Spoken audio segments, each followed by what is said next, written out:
You know we had it up to here with you. You didn't have a clue. And I heard about this before. Behind closed doors. Oh, oh, oh, oh, oh, oh. Too much glare in my stare. Hey, brought to you by, not really. Oh boy, I'm in trouble now. I gotta have a sponsor.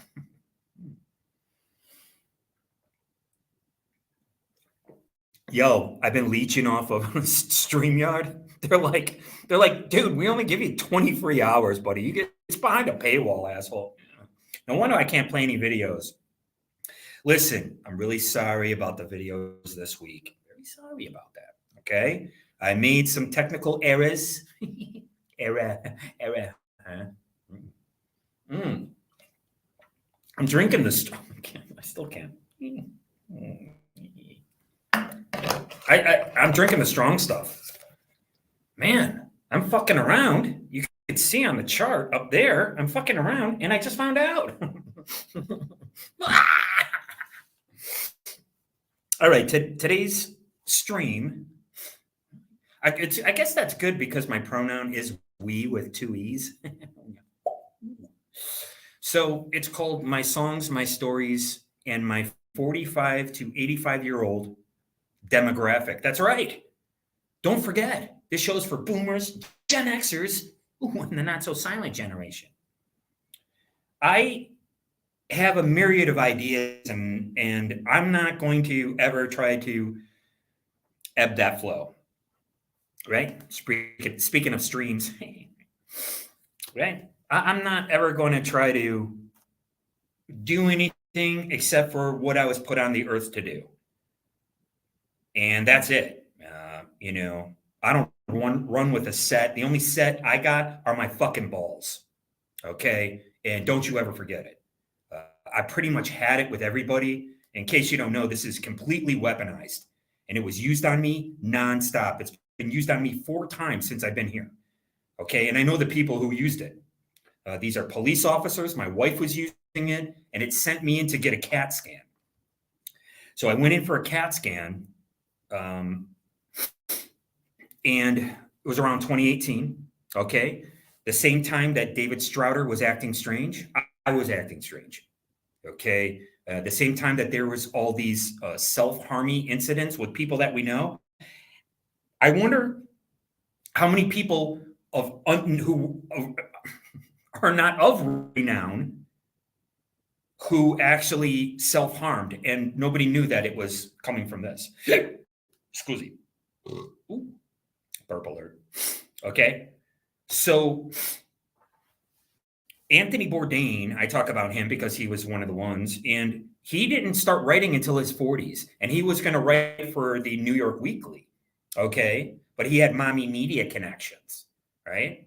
Good for him. Everybody loves Bourdain. I love Bourdain. I didn't start writing until my 40s. I didn't catch my stride until my 40s. I had to get a million words in, and I was nothing but a songwriter, right?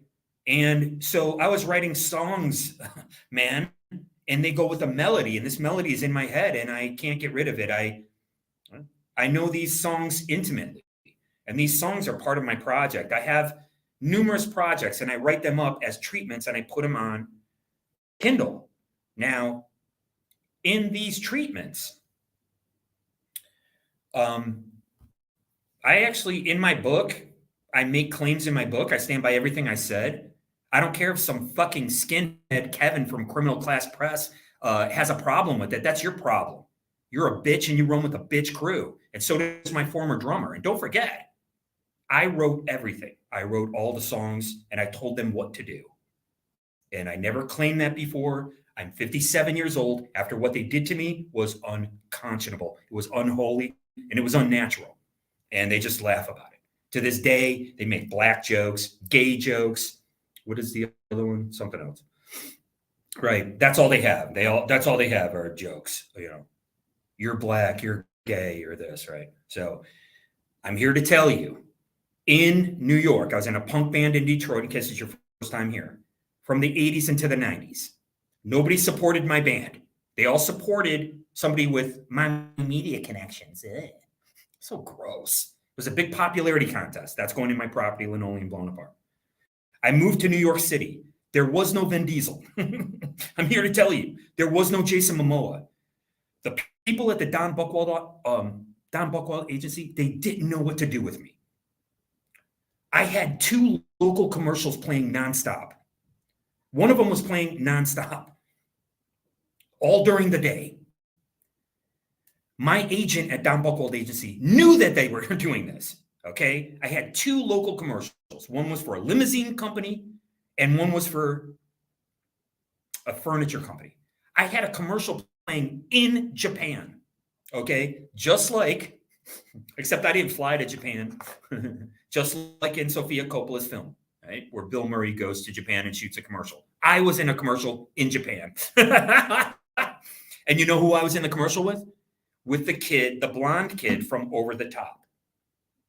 He challenges Sylvester Stallone's son to a wrestling match, and he has blonde hair. That's who I'm in the commercial with. I'm in 3 commercials. This is the 1990s. I have a pager. I'm with the Don Buchwald agency. I never booked one thing through them. I did about 20 student films at NYU. That's how I met my skank slow-shouldered manatee of a fuddy-duddy. You can make all the gay manatee jokes that you want through Media Deep Blue. She's the original slow-shouldered manatee of a fuddy-duddy. She's a drug addict, my wife. That's how I met her in the 1990s. Okay? Most Native Americans on the East Coast are mixed with Southern African. It's pretty well known, right? Okay? This is the 1990s in New York. They didn't know what the fuck to do with me. They didn't know, like, and like I said, I booked things through the Cunningham agency. I booked tons of other things. I told you guys all the like celebs I worked with, right? I worked with A-listers, guys. Okay. So, you know, and again, you don't see me with Taylor Pruitt Vance eyes, like all shady, right? I did things before everybody, and I had to, you gotta like burn it down and walk away, right? It's just like walking away from an explosion, right? You have to do that, right? And we can kind of clearly see with the death of River Phoenix, you had the Phoenix Rising and his brother, Joaquin. Right? His sisters actually have a podcast. A lot of people have podcasts now. I'm not afraid to do anybody's podcast. I'm not ashamed of my writing. It's right on Kindle. If you want to support me, I sold a minimum of 5 books on Kindle through Amazon. I've never gotten paid. So they owe me about $1. I mean, I think it breaks down to about $1. They owe me $1, and I've never got $1 out of Amazon. Absolutely. Absolutely. So it's going to suck today because I got to put on my spectacles. Huh? Oh, I'm in WeHo. I'm in Hollywood. I'm in the belly of the beast. And I'm here to tell you, I'm going to play some songs. Don't worry. I thought that I could play songs through my devicey. I could play songs through here. I guess that would have been smarter. Oops. Right? Would have been smarter for me to play it like here. Excuse me. Can I just take it easy? I'm always in a hurry to like come here. Because I love you guys. I don't have a friend in the world. I have no family. And, you know, I just keep going. I was talk about the black sheep. I was definitely the black sheep of my family. You know, and I get nothing but ridiculed, targeted, harassed, like nonstop. And the worst part is it's from people that I don't even know. You know what I mean? I understand ambivalence. I understand some phonies in my band having an unnatural sissy crush on me. because they can't hold a candle to anything I've ever done. But I got strangers coming up to me, man, acting all goofy, and it's just like, dude, you better back the fuck off, son, because I ain't the one. Make no mistake about that. So I grew up much different, much different. And I want to state for the record, like I left Detroit because I didn't get any support from my band. And take a look at David Strouder from Majesty Crush. He was part of this same operation, and he didn't make it. He didn't last. I'm not here to investigate David Strouder. I urge you to just buy Majesty Crush, or buy their record. They were doing shoegaze. Now you got to understand something. Garage and shoegaze were coming in at the same time as rap rock. Okay, it's not my fault that rap rock took over. I could give a shit. Because let me tell you something. Oh, by the way, I talk about the shows that I actually watch, and I watch something really disgusting on Alex Stein's show. They're just like, Alex Stein is like a cross between The Gong Show and Alex Jones. Okay, you got Alex Stein. He's the son of a used car salesman. Okay. And I watched something really pretty disgraceful. Like he's inside of a Taco Bell and he puts this viral video, like everything's a viral video to this guy. Okay. Now I agree politically, mostly with Alex Stein and people like that, but that doesn't mean I'm going to agree with everything they do. And there was a pregnant woman inside Taco Bell. And so he makes a viral video about it and he's harassing this pregnant woman. and does anyone think that's okay? I don't think that's okay. And there's nobody taking these guys to task for that. I mean, it's really rather sad. And everyone just joins in. Oh, I'm part of the alt-white, right? So you could see this mainstream is going to be coming out of Yarvard and Hale. And they're going to be the new mainstream. And they're going to be woke. And then right here on YouTube, you're going to have to be anti-woke. Well, I understand the Great Awakening, which doesn't have anything to do with Q Roseanne. Okay? It has to do with the Theosophists and what they were talking about. I had a book called The Great Beast, and it was a first edition. It's gone. I don't have it anymore. It was a book about Aleister Crowley back in the 80s, guys. Okay, I defer to Gary Lockman. He's known as Gary Valentine. He played with Blondie, and he took what little money he had and he went over to England and he went to Oxford and he studied at Oxford. And now he writes books. I've read 2 of his books. And by the way, this book I got from a private library. They had a sale, and I got this book in April. I'm still not done. I'm not a fast reader, and I'm not gonna make excuses. Okay, so today we're gonna play some songs. I'm gonna keep my head low, right? Because I'm a musical person, and I'm not gonna apologize for anything, And again, I talk about relationships on one side. Yeah. Out here, I'm from the BC era before computers. And I know that there's a huge demographic for people 45 to 85. I'm sorry, the medical industry is coming out with all these wonder cures. Okay, you're going to prolong everybody's life? Cool. You want us to take all these medicines? Sure. You want us to eat bugs too? Oh boy, I did that when I was a little kid. Sounds terrific. Okay. Ooh. Oh boy. Oh. I'm an old guy. I'm pretty beat up. Listen, maybe you can hear my knees pop when I. Did you guys hear that? Something pops every time I get up, but I still do it. Now, listen here and listen good. So, I was an actor in New York. They didn't know what to do with me. I told you guys about the plays that I did.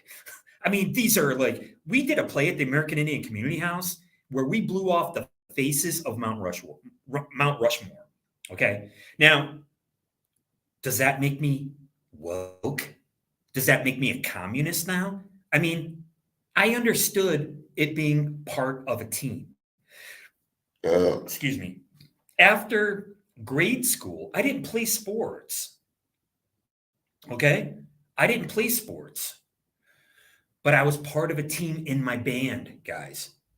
Okay? And nobody saw it like that. I don't know how they saw it, but you're part of a team. Okay? And when I got into theater and at the American Indian Community House in New York City in 1993, 1992, really, it took me a year. I'm like walking around like, kind of like I'm right here. Right? I realized that you're part of a team. I realized that when I did the 3 plays back in Michigan, right? And one of the plays I did was Tennessee Williams, whatever it's called, the big one. I just had a small part in it. That was the very first thing that I ever did, and I booked it like that. When I went to New York, I started booking things right away. They loved my headshot. I showed you guys my headshot, right? That's what got me work. And that's why I don't have any respect for people on Facebook, people from the Trumbull House and people from Boston Edison. There's going to be some serious fistfights, and that's going to be with specific people. So I'm not mad at the universe, and I'm not mad at any trash skank ex-girlfriends or ex-wives. You better know that's right.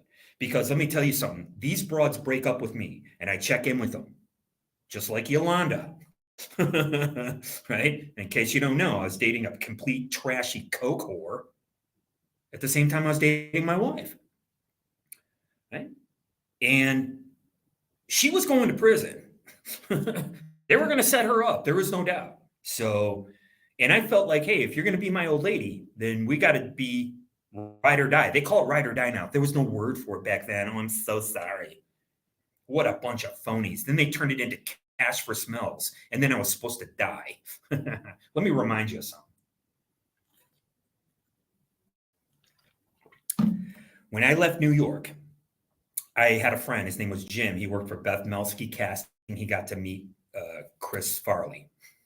Right? This is true. All my stories are true, man. I'm sorry you got to fucking hang out with somebody who smells like Frank's hot sauce and Clorox bleach rags and listen to their fucking bullshit stories for the millionth time.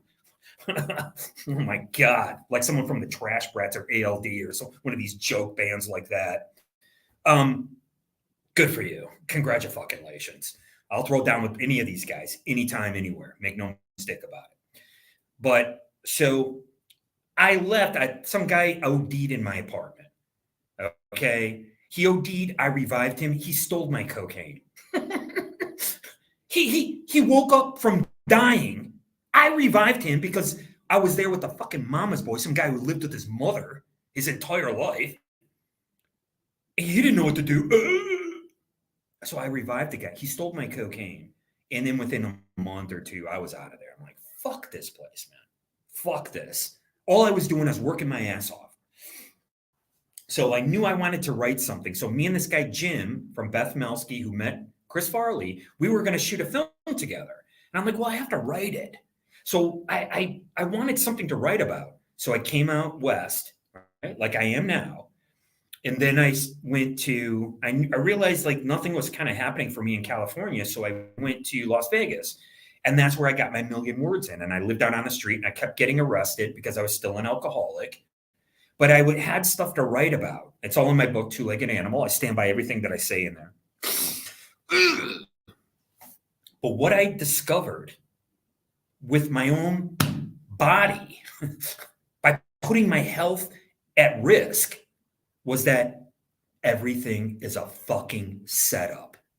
Okay? So by the time I went back to Michigan in 2004, they were setting me up there too. And I knew they were setups.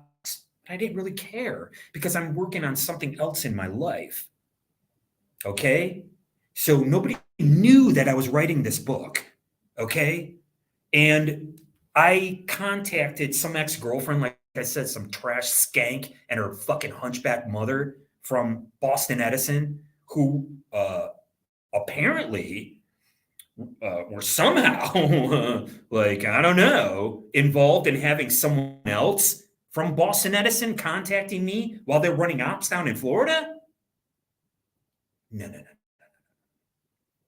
While I was in Vegas, I took the bait every single time, and I realized that it's police officers that are setting people up. Okay. I did it with my own body. Okay. I lived like a true investigative journalist because investigative journalism doesn't exist. Okay. These people are the biggest bunch of phonies. Now, you're not catching me saying something's fake news. Okay. What we're doing here is we're deciding what we're going to get emotionally invested in. That's what you have to do. Okay. And like I said, by the time all this stuff comes to light, I had already done it. Just like Jason Momoa, just like Vin Diesel, who happened to have a tincture of Southern African. Oh my God. So does Aubrey Plaza. So do a lot of people. So does J-Lo. I mean, what the fuck, dude? Right? No, but that's the first thing they bring up. Oh my God. And I can't believe guys that I played in fucking bands with are these big fucking trashy racists that they are now. And they are. Like I said, they are. Guys in the Trumbull house were fucking personally responsible for this. Breaking into my room, putting blood in my plate when I'm kicking dope in Detroit. At least I can handle my dope, unlike some people. I don't do drugs anymore. I had quit in the 04 era. In case you guys don't know, that was part of the second setup. They expected me to die. They couldn't believe I didn't die in 2018, in 2017. I've already written 1 million words this last year. I've already written 1 million words. It's provable in both of my computers. It's very provable. Okay. And I worked really hard to get that first 1 million words in that era of 1999. After I died, I OD'd in the street and I was brought back with Narcan. That's why I always bring up River Phoenix. He could have been brought back, right? You have the rising of the Phoenix, et cetera, right? And I bring up these coincidences because why? Because I'm a counter conspiracy. I'm in the counter conspiracy program. It's Coco Pro, dude, bro. Right? So you have to be able to look at these things in a different light, right? So there's a story right now going online. I talk about John Lennon because we can see this operation. This nobody talks about Holden Caulfield. Holden Caulfield. Nobody talks about this book anymore. Catcher in the Rye. Nobody talks about it, right? Because it's already settled. Oh man, that means you're crazy. And again, I talk about this in a different light. Now, like I said, I grew up with a gay kid. I have no problem with the LGBT community. As a matter of fact, I work with a guy who had a movie called Kiss Me Guido. Let's take a look, guys, shall we? Let's take a look here. This is what I love about my show. I can look anything up now, but I can't show you because I'm on the cheaps. Let's see what comes up. Oh, I'm going to have a fling with Bang. Sorry, Google. Ooh. All right. Kiss Me Guido movie. Okay, so there it is. And this is before Will and Grace. There was no Will and Grace. Okay, Will and Grace was a huge show. Look at what they had. They had a movie called Kiss Me Guido. And I worked with the guy who actually wrote it and directed it. Let's see what his name is. There we go. Tony Vitale. I think that's him. Yeah. Right. And he only did one thing. Look, it finally came out in 1997. I was working with this guy in like 1994. Or, no, I'm sorry. I was working with him in like 95, 96. So I guess it's on a good timeline. He made this film and he came out with it. I told you before, it's not my fault that Don Buchwald drops the fucking ball. They don't know what to do with me. As far as I remember, I only went on a couple of go-sees with these guys. That's what you call it. You called it a go-see. Go see here, go see this person, go see that person. And that's what you do as an actor. I got no problem with it. You can see I'm perfectly comfortable on camera. I could shit talk anybody. I talk about my life because it's way more interesting than a bunch of fucking people who never left the nest back in Michigan. That's for sure. I'll talk those people till the day I die. Fuck you for life. That's forever, man. That's forever, man. These people can't hold a candle to anything that I've ever done.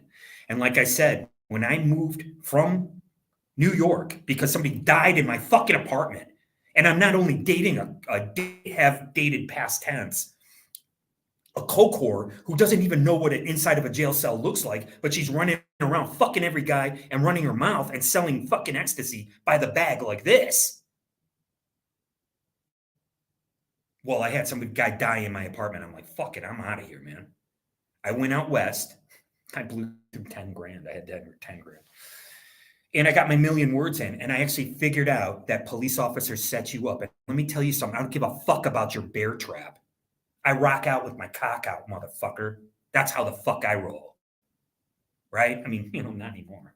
Right? But you have to do what you have to do in order to have stories to write about. Because I was writing a true story. That was the whole point. And just like Anthony Bourdain, I didn't even get my million words in until I'm in my 40s. Right? I'm in my 40s. And I'm thinking that I'm building a life with the slope-shouldered manatee of a fuddy-duddy, a drug addict whose daddy is a fucking CEO of a fucking some bullshit corporation I haven't even fucking heard of before, whose brother's a police officer, who didn't do one thing to curb my behavior, because my behavior doesn't need to be curbed. And it certainly doesn't need to be curbed by something like this. Oh, yeah, I'm hyped today, right? So, Kiss Me Guido was before Will and Grace. It was a film that I knew the guy. I worked with the guy. He told me all about it. I had heard about it. I told him I wanted to audition for it, but I never got a chance to audition for it. I went on tons of auditions. Basically, you kind of book like I was booking like one out of every 3 or 4 auditions I would go on. So a lot of them were bust. You just go to the audition, you're like, oh, fuck. What else am I going to do? Well, I'll go read some Nelson Elgren at the bookstore, right? I'll go smoke a little weed and drink some coffee. Guys, I don't know if you know this or not, but I was in New York working as an actor, and the show Friends didn't even exist.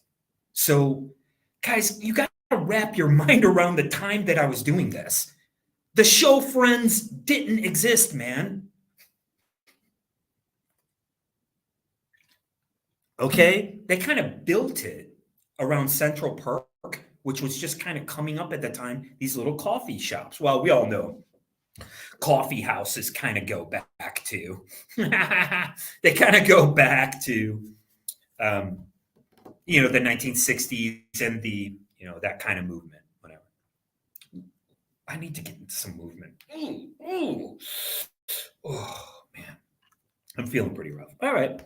So we're going to get into it a little bit. You guys know about my properties. My main one is called Linoleum Blown Apart. There's a second one. It's called Golden Years. And I think my third best idea is for a new Pee Wee Herman show. And that's like tentatively called. I have the perfect person in mind when it comes to this. And it's a combination of HR Puffin stuff, Sid and Marty Krofft, kind of like building sets the way the French Dispatch built their sets, kind of, right? I haven't seen it yet. I just seen a couple of scenes from it. Guys, like so many films, look at what I have to do during the day as well. I couldn't really run around this week too much. I did a couple of things. That was it. Guys, I know how much I can take up here. And some days I just got to chillax. Right? So I'm not afraid to talk about my ideas, but I think with this new Pee Wee Herman show, I think it would be fucking huge. And I think it should be just, I don't know what they do G-rated stuff anymore. I don't really know. And don't forget, we are in the crowning of the child era. So whatever your background is, it doesn't matter because we're in this era. Okay. And I'll try to hold my head like talk to you. And you can clearly see it with these with cancel culture. Number one, very childish.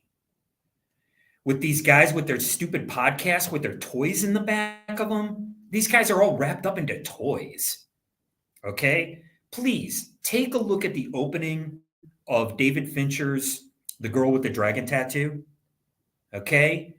And I watched this opening over and over. It's beautiful. Okay? And what people don't understand is anything from this earth, if you're too wrapped up into what's in this earth, that is the darkness. That's the dark side. Okay? I watched somebody do this great dissertation about how the Jedi were actually evil. When you watch, right? Anyone can revision something. That's why, in case you don't know, Malcolm Gladwell is in my mother's haplo group, and he's a revisionist. I'm a revisionist. So anyone can revision anything. And there's a great video channel where he explains that it's the Jedi who are actually instigating all these fights and that they're violent people. And they were supposed to be like, these Buddhist monks who kick ass, right, in the future, right? So, in case you don't know, Danzig wrote a song called We Are 138, and it was about George Lucas's THX 1138. Okay, 38 is like 93, it means death. Okay, in isosophy and gematria. And 11 is a master number, right? So it's like you reach these levels. What just happened? One of the Proud Boys got 22 years in prison. Okay, he's a Fed, and that's a master number. Okay, so all right, I've spent my life fucking around, right? And now we're finding out. Okay, that's what we do here on my show. I talk about my ideas because I want to work. I need work, man. I want to work for a living, please. Right? That's why my ideas are better than anybody's. And you can see this Kiss Me Guido was before Will and Grace. Okay. So you have to have this thing to build off of. Right? So there was a show, I should look it up for you guys. There was a show. All right. Let's break it up with some music. I'll play some music for you. Okay. You guys want to hear this song? It's pretty bad. There we go.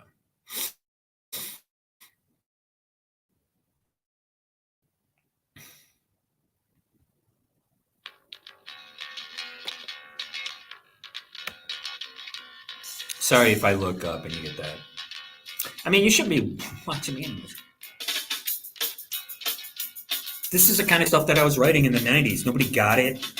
I had no support, and I'll double down on that.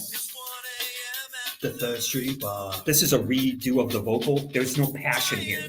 And this is what morons at Disconnected Records and people affiliated with pieces of trash like that will never understand. You have to have that passion. And I was completely... Oops.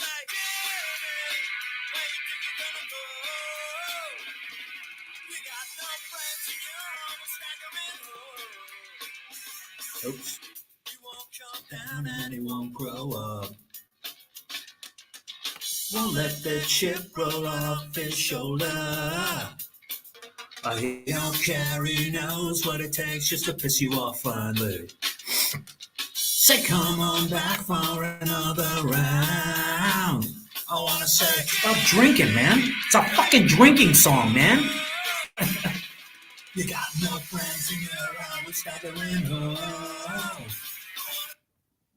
Okay, so this is the basis of this song. This song is it's a canon. Until we go into this bridge where it's, we're right. and it's supposed to be an echo. What?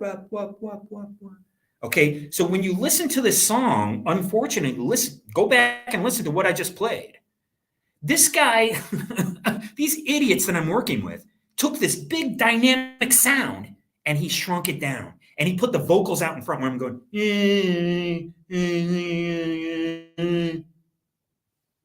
There's no passion there. The mix is completely off. It's garbage. It's terrible. And this is what we were working with in Detroit. You see what I'm saying? So when you're like Alex Stein and Kid Rock, when your daddy owns a used car lot, I guess you get privilege. You get plucked and picked to be the little special one, right? So again, I'm not afraid to, use these people as an example. I'm from 6 Mile and Gratiot. My earliest memory is my father punching my mother. That's my earliest memory with a closed fist. So for good or for bad, does that make me a bad person? I don't think so. I don't think so at all. It's just happenstance. Okay. I grew up with all sisters. I don't have one thing in common with these people. And like I said, by the time I went out to Las Vegas and I lived down the streets, I actually proved with my own body that police officers actually set you up and they work with other people inside the municipal government to do it. This should be huge. I not only wrote a bunch of songs, I got work as an actor before anybody, but then I went out on the streets and did that. Then, to top it off, I went back to Detroit and started Linoleum Blown Apart. Started a brand new band. And I don't even have any decent recordings of that. And the police department in the Warren Tattoo Crew in Warren called a guy who has, who gets SSRI and told him that his band is playing when they know that I write the songs. They're liars. They're liars and LARPers. The people at Disconnected Records, pieces of trash. They lie. They lie to your face. People from Harmony House Records couldn't wrap their mind around it, that I fucking just left.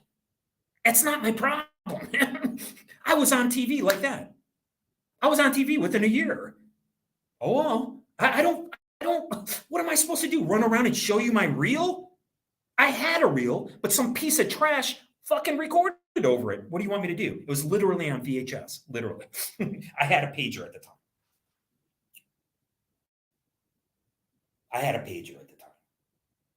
That's all I had. There was no email, guys. That's what I'm trying to tell you. And nobody will ever wrap their mind around what it was like back then. I did a shit ton of work. A shit ton. I did more work, I told you, than anybody at the American Indian Community House aside from Irene Bedard. And I did a film with Irene Bedard. Rosemary was the lady's name. Lovely, lovely lady at the American Indian Community House. Her son made a film and he had a scene. He goes, I want to make sure I have a scene with you and Irene Bedard. And he put us in a truck together smoking weed. We're in a pickup truck or something like that. And the Beastie Boys actually allowed him to use their music in his film because they're like, yeah, we want to support the American Indian Community House in New York City. That was right in NoHo, where I was working as an art handler before I was being tortured at Atelier 4, Wellpack, and Bonsai pulled that shit underneath the 3rd Avenue Bridge. You fucking liars and you fucking LARPers. Fuck you for life. It's unconscionable. And this is during the Cash for Smells. My wife knew all about it. And that's all these people know how to do is harass. This comes from the government. And I proved it with my life. And that's why they harass me to this very day. They can't hold a candle to anything I've done. Take a look at the band Death, guys. Take a look at the band Death. Guess what it took for them to go on tour? The death of the guy. The death of the guy. The guy had to die for them to get any satisfaction as a band.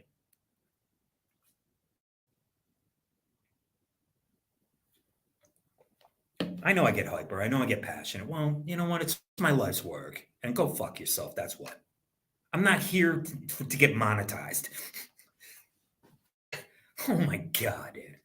I got to get monetized. I'm an influencer. What? Are you fucking shitting me, man? I'm from the BC era before computers, son. Make no mistake about that. So, like I said, it's not my fault that the Don Buchwald agency were so inept and not ahead of the times like you're supposed to be, right? Like these people from Michigan stuck in the tree sap. Oh well, it's got to be handed to me, or I don't even know what. I don't know what to do with that, right? So that's how ahead of the pack that I am, and I've always been.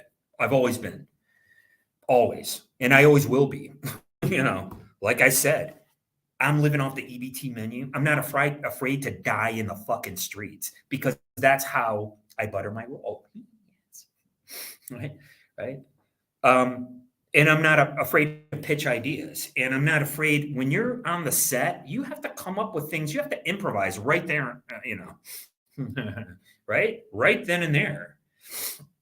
So, but anyways, we're listening to some songs today. Thank you very much for watching. And I couldn't play any songs the other day, and I feel bad for that. So let me see. I just want to play that Discharge song. Oh, fucking hell. What are we doing here?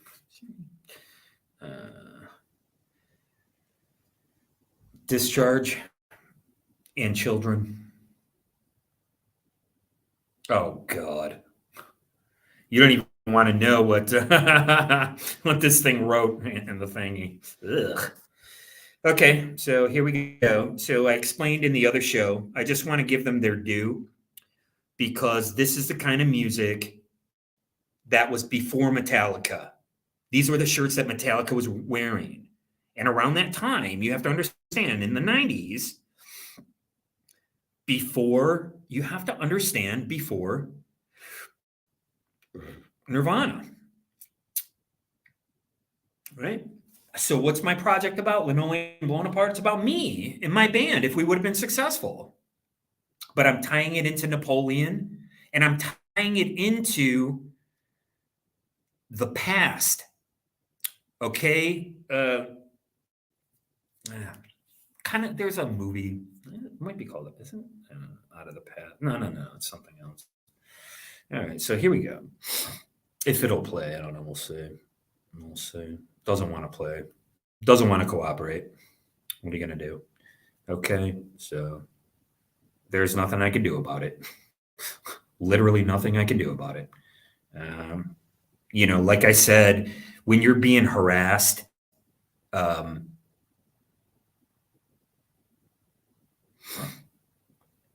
and Cinderfella affected, like you don't know if you're being harassed in the moment, right? So you got people effing with your phone, breaking in, then you got people on the street running game on you. I mean, it's unconscionable. These people are connected to the gub. And let me tell you something in case you were at the Trumbull House in Detroit. Putting "End the Fed" as a Facebook meme doesn't mean a hill of fucking beans. You're never going to end the Fed, you feckless, phony fucktard. Oh, yeah, I'm heated. Better put my lid, I blew my lid. Oh, boy. Okay. That's clicky, clicky, swipey, swipey, scrolly, scrolly, likey. All it is KDD. Knowledge through data discovery. They find out that, this guy's against the Fed. You're not going to do anything. Right here on this show, I proved that it's about the circadian cycle of 17 and the metonic cycle of 19. Now, don't forget, Vivek, I talk about current events. So Vivek says he's going to get rid of the FBI. Let me tell you something. Talk about setups. Let me tell you something. How many intelligence agencies did we have before 9/11? Now we have 17 intelligence agencies. Do you really think we're going to shrink the government? Okay, this is the biggest lie because who does it come from? It comes from Republicans. Oh, we like a small government. Who has increased the size of the government exponentially? Republicans. Wake the fuck up, man. Here we go. This is a good show today.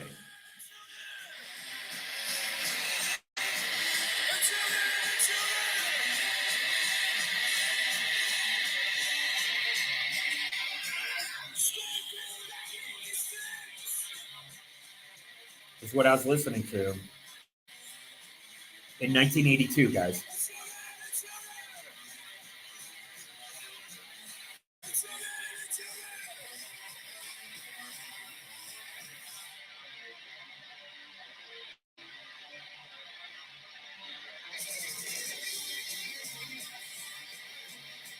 That's Broken Bones on guitar. Okay. Bones, I call. Okay. So this is the stuff Metallica was listening to. This was the stuff that we were all listening to. Okay. So in the Linoleum Blown Apart universe, you can't have bands like this. You can't have them worshiping a band because now you're getting into the muckety muck of, oh, we have to pay this band and now we have to pay for this and now we have to pay for that. Okay, those are problems that need to be worked out for golden years. And don't forget that it was David Bowie who said, this isn't rock and roll, this is genocide. What? Excuse me? What the fuck are you talking about? Okay.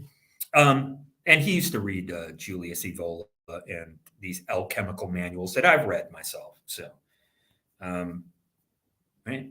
So when you have a show like Golden Years, that's going to be all these aged rock stars from, especially Aerosmith. Aerosmith are still, they're going on tour, guys, right? I talked about those guys before. Huge influence, right? Yeah, you got the Hollywood Vampires, right? You have the tragedy that, no offense, but I thought that show with Johnny Depp's daughter was a parody. I thought there was like a mockumentary kind of like, that acting style is like, whoa, dude. It was like, what? Like, what are they trying to introduce here? Like, I only saw a snippet clip it, but it was like, the acting was like very strange and over the top. It kind of reminded me working with Lee Sobel, right? So, like I said, when I worked as an actor, it's not my fucking problem. It's not my project. Okay. And, I'll bring it up every single show. Don Buchwald dropped the ball. And I was being repped by someone named Ricky Olshan. They were looking for people with long hair and a feather. I talk about it in my book, Two-Legged Animal. I'm always sideways. I never got paid from Amazon at all. And I know at least 5 people who bought my book. So Amazon owes me $1, I think. And I never got my fucking dollar, I mean, like, what a joke. And it's really tough. It's tough. I'm homeless and I don't ask you guys for any money, or anything like that. And most shows actually do.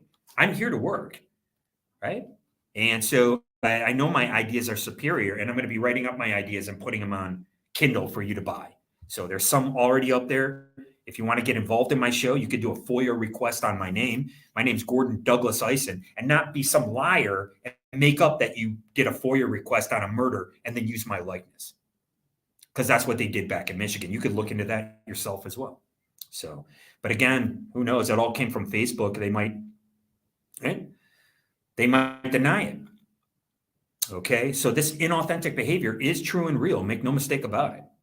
So I'm supposed to be talking about, okay, the stories behind each one of my songs. So each one of my songs, what you heard was a song called The Drinker, right? It says, Jimmy.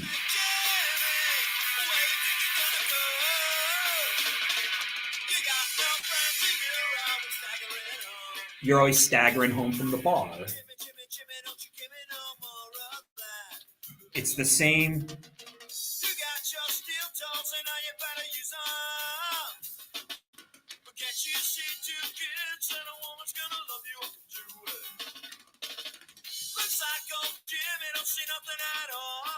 With the shades on. Like I was supposed to have a second singer. You know, it was supposed to be like the Clash. Really, just to be honest with you, man. You know what I mean? And I want to make sure it's clear. I never did anything. There was no motivation coming except for me falling in love with a woman, or that's it. I mean, I was always trying to be like somebody outside my milieu. Like I was always trying to be like I took inspiration from people like Tom Waits and people in early punk bands and right. I never looked at anybody in my milieu in the Detroit 1980s punk rock scene as inspiration for anything. I saw myself on equal footing and I was working really hard to be a good songwriter. And you don't change the name of my fucking songs. Fucking Trumbull House bitch crew. That's what I call you. That's what I know you to be. Make no mistake about that. Two people from the Trumbull House actually knew what was going on with this inauthentic behavior. They wanted me to die. That's what they wanted. And when I didn't, they set me up with drugs. Here you go. You can do as many drugs as you want. Here you go, dude. Here, go ahead, die. Go ahead and die, man. Right? Yeah. And these are white and black gangs. They involve the police department and they involve an unnatural obsession with me and my sexuality or whatever. Like, I don't understand it. I wasn't afraid to do things. I needed to find out. I needed to find stories. And when I did, I realized that it was police officers that set you up and their cousin Bubba. And I was the one to put this out first. Okay. So if you want to go by some slogan on a fucking t-shirt, what are you going to emotionally invest in? Is that all me? Right? I'm the one coming up with, somebody being triggered online. Right? This is how you get triggered. This is an emotional investment. This is weaponized. I talk about orthogonality. I talk about it every show. I'm here to work on my creative process. I'm not here to get harassed and hassled and lied to. I can't think, and you can see the camera doesn't lie. Camera doesn't lie, guys. Right? I can't think of anything more grotesque than people like my ex-wife, just liars, LARPers, going around going like this, bobbleheads, what? PD, plausible deniability, like, oops, what time do I have the room to? They're going to kick me out, right? Using the police department as paid deceivers and plausible deniability. My wife was spun on drugs. And then, just like clockwork, people start mentioning drugs to me. Oh, well, what do you know? They were woods and they were bloods. There were nobody in between doing it. No normal people, right? They were complete and utter operatives. And these people work together and they try to make it seem like there's some big racial divide. Well, I'm here to tell you that, yeah, maybe in the joint, right? But we're supposed to be free on the streets, right? And again, I'm the only one talking about the Constitution is an utter psyop. Now, I used to be a libertarian, right? I used to be a libertarian. And the Fed. Oh, maybe if I put up another meme on Facebook, they'll end the Fed. Are you shitting me? Thomas Jefferson said that we need to get what? A new constitution every 19 years. He knew about the Metonic cycle. You only hear it here first on my show. And I'm not asking you for any money. Right? We are willing my television series into existence. But I'm also going to be putting up, other treatments on Kindle Direct Publishing. The Constitution is a psyop. When have you ever ran into a flatfoot out here on the streets, and they're adhering to the Constitution, right? For the most part, you hear about somebody breaking out with their phone and recording some lousy flatfoot breaking the rules of the Constitution, right? Violating your quote unquote rights. Okay. I told you I was the first to go through the system and realize what a sham it is. And now you got these people thinking that there's going to be quote unquote justice, which is intangible. Wow, you have them reaching for things that aren't quite there, right? You have climate change, which is localized. Take a look at Burning Man. What was it? It was a ritual. It was a wet ritual, right? What's the opposite of burning? The big pour, right? It was a big pour, right? So there you go. I'm the only person talking about stuff like this, and it doesn't bother me at all, right? I do apologize for the other episodes. I'm only using the freebie version of StreamYard. And I'm not telling you to run out and vote for somebody. If you can't see that you were psyoped by the whole fucking Biden versus Trump thing, I mean, here these people are like clamoring for quote unquote justice, and you pick some dusty old man. Hey, I'm sorry, we don't want this dusty old man. Let's get this dusty old man. If you can't see that they're destroying these major cities like Los Angeles and San Francisco so they can become smart cities, right? If you can't see this, then I'm sorry, then you don't have any forethought, right?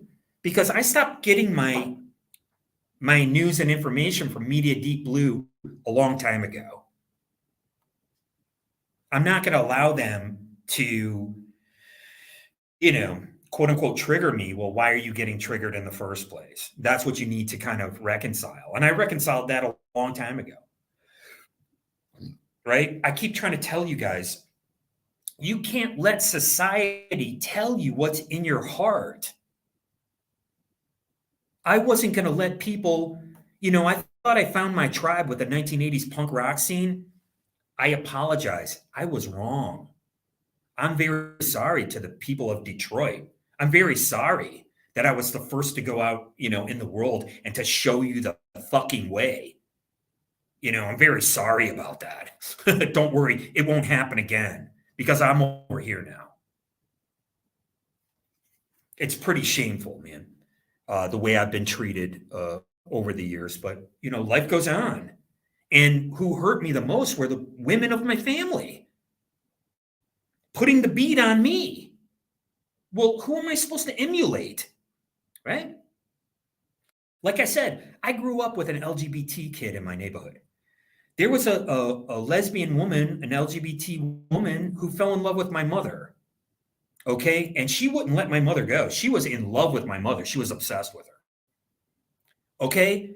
Like I said, let's bring back the Benny Hill show.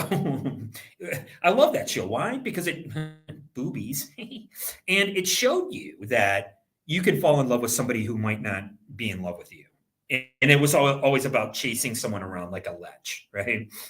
That's why I love Harpo Marx, okay? Because he was the lech character. And these are just characters, okay? And that's what I have to do on my show. I have to right? I have to be larger than life on this show. I have to be passionate. Oh, what do you think? You're going to see me walking down the street doing this? Well, maybe, right? But more than likely, no, because outside here, right here, right, is what's in here. It's what's in my heart. And I'm trying to tell you this. You can't allow for somebody else to define you. You can't allow for other people to push you into a situation. And that's all that they did. And when I was on the streets, and let me tell you something, when you find out that it's police officers behind it, that's a pretty scary situation.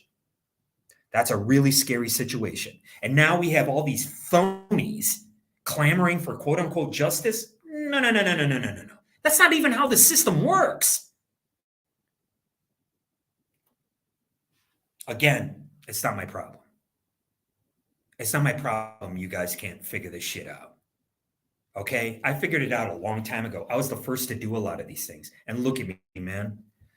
You know, I get a little emotional. I get emotional because I thought I was friends with these people. I honestly did. And I'm very sorry I made that mistake. It won't happen again. It won't happen again that I'll think that I'm friends with some ex-girlfriend of mine and her fucking hunchback mother. Okay? I won't make that mistake again. I apologize. Okay?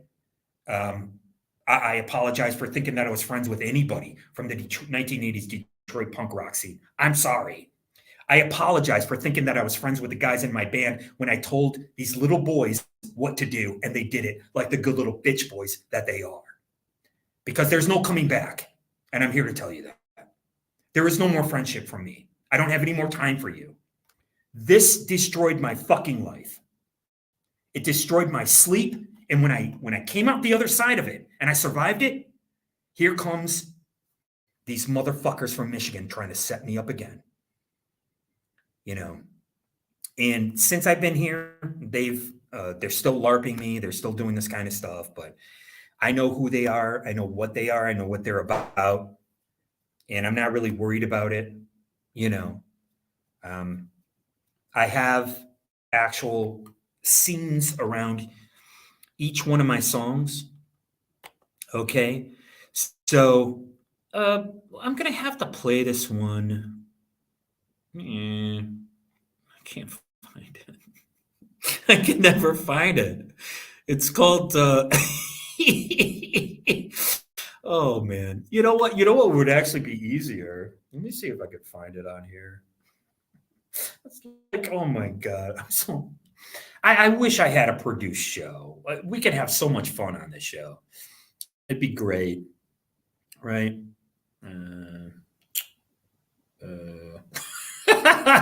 That's a really funny picture. I gotta go to playlist. Sorry, guys. If you look at my picture, oh man, I just like it's there. Okay, so here we go. Sorry. Okay, so all right, it's not gonna come up. It's just buffering. You know, what are you gonna do? Right? It's not coming up.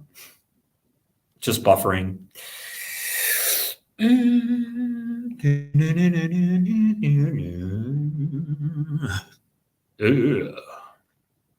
only have so many free hours.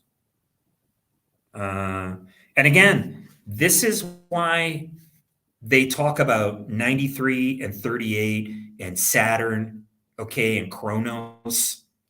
It's about time. Again, you only have a limited amount of time on this planet. Why are we so shitty to each other? Why are people running game? And again, if some old girlfriend is still in love with me, why don't you fucking say something? Why don't you reach out to me and say, hey, Gordon, yeah, I kind of still have feelings for you. I appreciate you. Oh, apparently you got to hate somebody.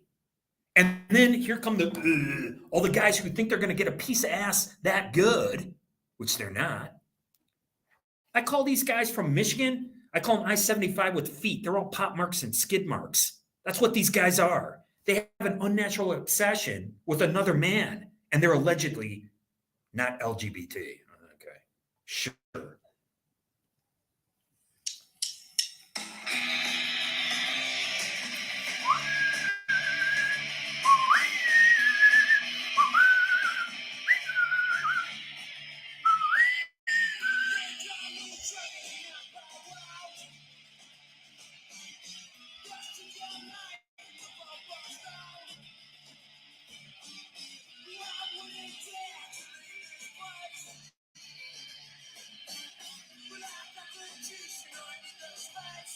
I don't even know what that means.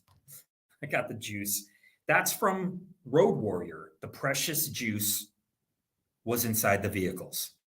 But I got the juice and I need the space. It means I want to get out of town. Literally what I'm singing about in 1986. Filling up the car with gas and getting the fuck out of there. Yeah, man. Look at me today. It's the same way. It's the same way, right? Right? Because I had it with Detroit. I had it, man. I'm not getting any support. I just want to get out for a while. Right? I want to go somewhere else. I want to be with my girl and go have a picnic. That's how corny I am. And that's how corny a lot of guys are. Okay? These guys who sit there and talk about their playing women and their pimping and all this shit, they're all full of shit, man. They're goddamn liars. That's all these guys talk about. It's the same shit over and over again. And I fucking pretty much had it. I'm not interested in getting in one of these usual to the type, boring jejune conversations because they're all liars. They're all fronters. Okay? So this is a song that's going to be re-recorded when Linoleum Blown Apart are still called Urban Upset. And they play their first show at the Asylum where they meet Max and Roxy meets Max. Okay?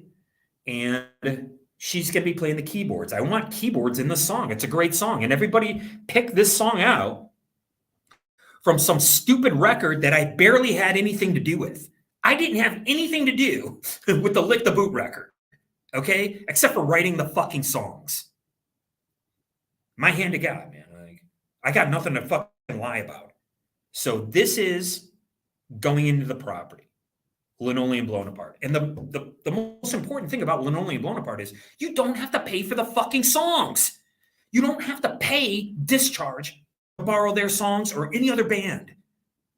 Because the songs go with the property. And that property is me. And that is my blood, sweat, and fucking tears, man. Make no mistake about it. I'm not afraid to cuss. I'm not afraid to cry. I told you I work with John Flansburgh from They Might Be Giants, and his producer was a female, and she used to cry on the job. And, you know, like I said, I learned how to empathize with people. I learned, you know, a different side of things when I moved to New York City, and I'm glad I did. I'm glad I got away from those trash skanks in Detroit. Fucking pussies, passive-aggressive, phonies. I learned, you know, I met different people, and I had this anonymity there, and it was great. It was great, and I'm sorry that people at the Don Buchwald Agency didn't know what to do with me. That's your fucking problem, not mine. That's your fucking problem. That's your loss. That's what I'm saying. As far as the Detroit music scene, that's your fucking loss. You want to laugh about, Jack threw our record back at us? Well, I didn't have anything to do with the record because I'm the songwriter, motherfucker. How about that? Sorry, I got to keep my voice down. I get heated, man. Absolutely, man. I do apologize. But I get heated, man. This is my songs. These are my stories. This is my life's work. You're going to take the mick out of it, and all you're going to do is send around some fucking pussy to fucking alert me and go like this around me? Huh? What? This is all these guys do. And to think that a woman I lived with for 7 years was in on this shit, man. Man, you got another thing coming, skank. Absolutely. Absolutely. You can get involved in my show. I'm a very passionate person, and I don't think there's anything wrong with that. I'll show my passion because you're supposed to be passionate. What are we supposed to be? Are we supposed to be NPCs? What's the next thing that's going to come? What's the next logical step? Kill them. Right? Kill them. They're not real people, right? They're just walking dead. Unholy living dead. Right? So my demographic is 45 to 85.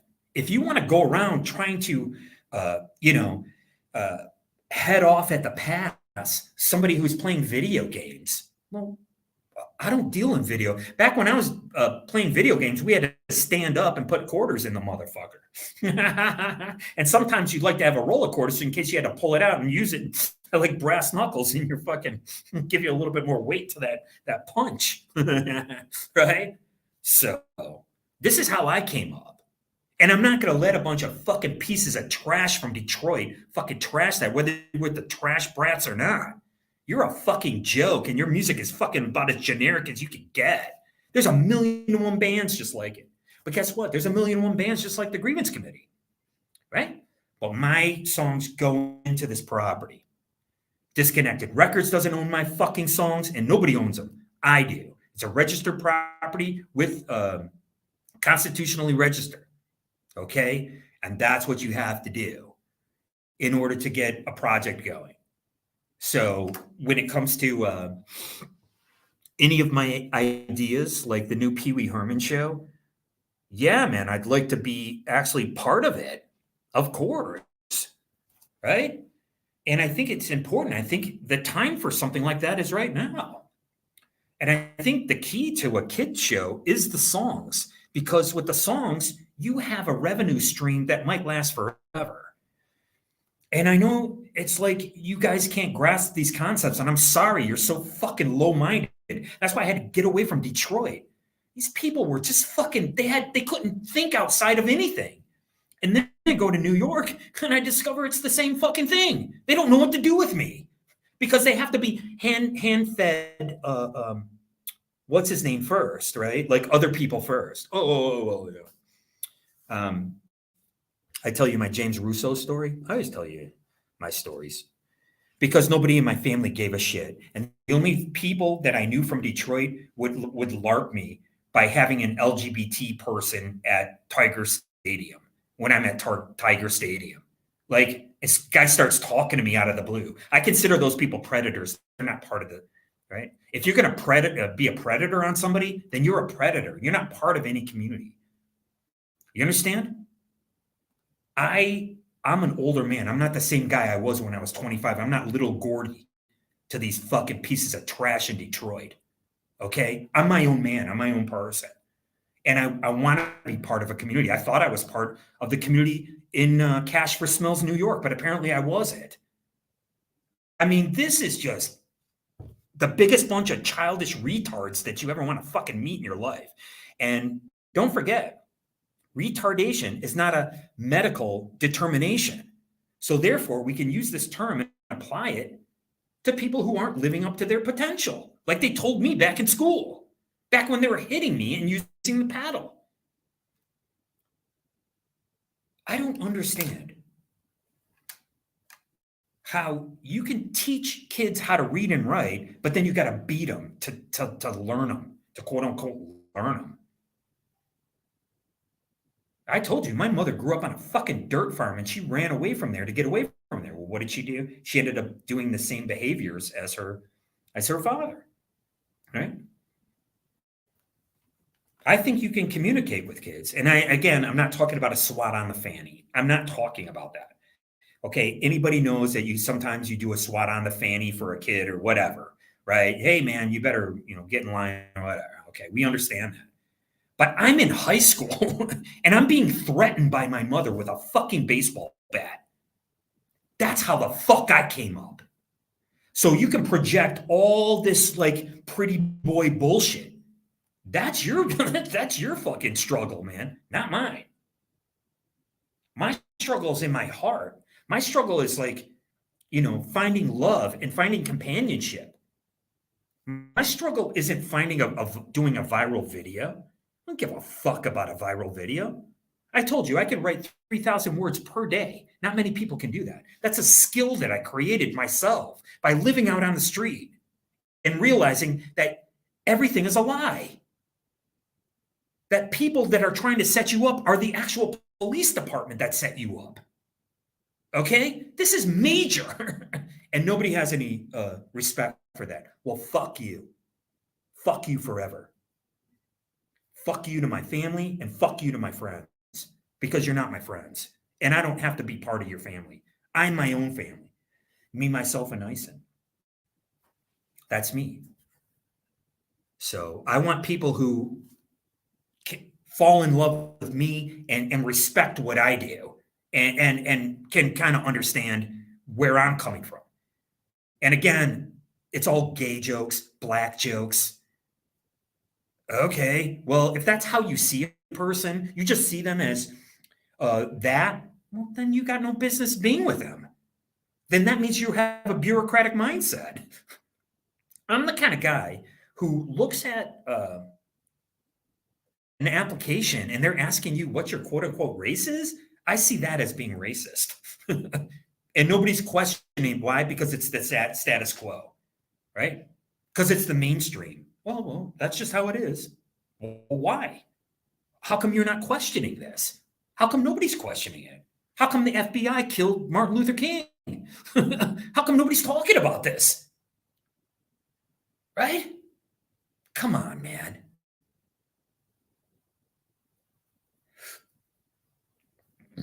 Excuse me. I told you I'm on the other side of red pilled, black pilled. I don't care about that. I'm not going to get emotionally invested in this piece of shit. I don't really care who's the president is because I know it's a joke.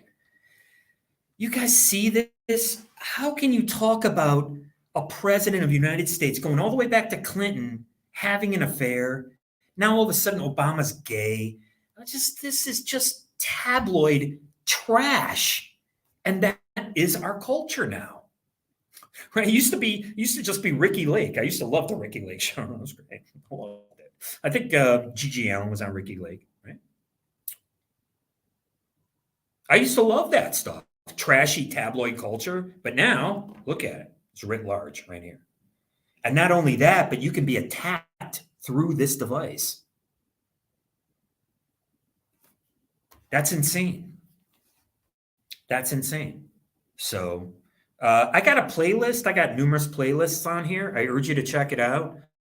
I actually go by what people say. I've got cinematic expressions, right? And I don't profess to be a scholar in anything. Like I'm not a scholar in anything, right? I know a little bit about a lot of things. Oh boy. Let me try to play another song for you right here. I'll try to be as quiet as I can. Oops. Okay. This is the one I want you guys to hear.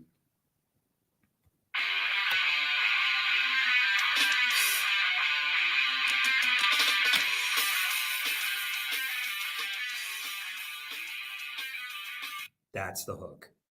That's what you call a fucking hook.